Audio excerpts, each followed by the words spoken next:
Hello, friends. Greetings. This is Margaret Kimberly. At long last, the day has come.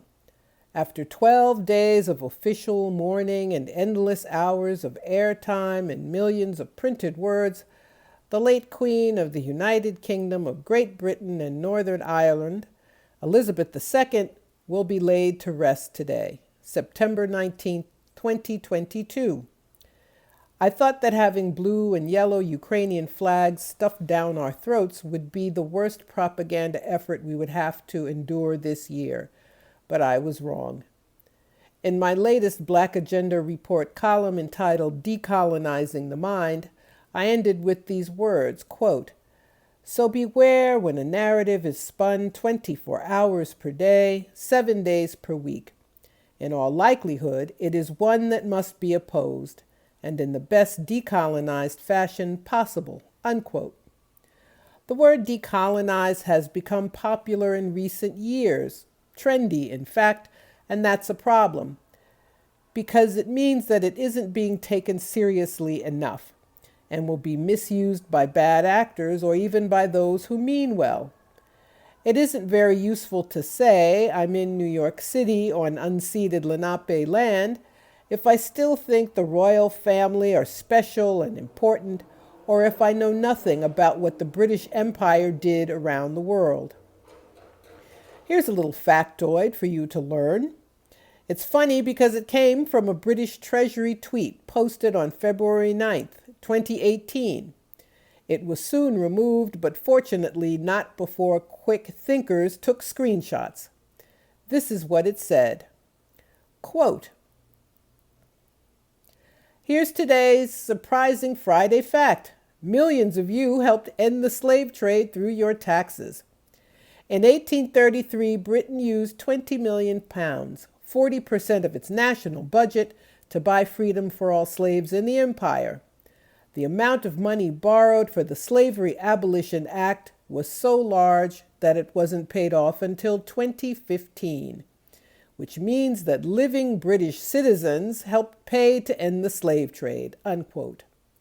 By the way, the allegedly emancipated people had to work for free for 5 more years as apprentices. Who got this 20 million pounds? The slaveholders, of course, some of the richest people in Britain, whose families are often still wealthy today. Everyone who paid taxes in Britain for the next 182 years paid compensation for chattel slavery, one of the worst crimes committed in history.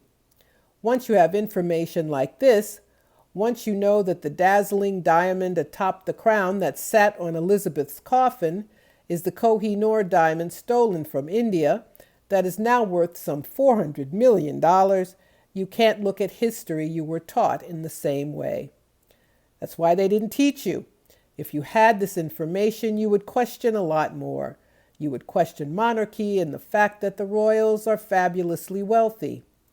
You would question all the history if you began to learn how much of what you were taught is made up of lies that serve the interests of people and institutions that don't care about you at the very least, or at worst who actively and consciously want to harm you. Of course, Americans take part in this indoctrination. The current and former U.S. presidents invited to the funeral are playing their part in giving legitimacy to what is illegitimate. Monarchy, a ruling class, a country called a democracy, which isn't. Pomp and circumstance are powerful. That's why they're still used. The U.S. isn't a democracy either. We don't elect the president via majority popular vote. Yet presidential inaugurations are full of this same level of theater. Joe Biden will be in attendance at the Queen's funeral. How did he become president? Well, the oligarchs of the Democratic Party wanted him, so they ordered other candidates to drop out of the race, and they did. They coalesced around Biden, and the rest is history. So they will all sit together, and the media will tell you about a mother country and a special relationship, and not that in all likelihood the UK, under U.S. direction probably, scuttled peace talks between Ukraine and Russia and cost the lives of thousands of people who have died since. So decolonize. Throw off your shackles. Read Black Agenda Report. blackagendareport.com every Wednesday. We have something new for you, and it's always decolonized. And remember, you don't have to watch what you're told to watch. Thank you, and have a good week.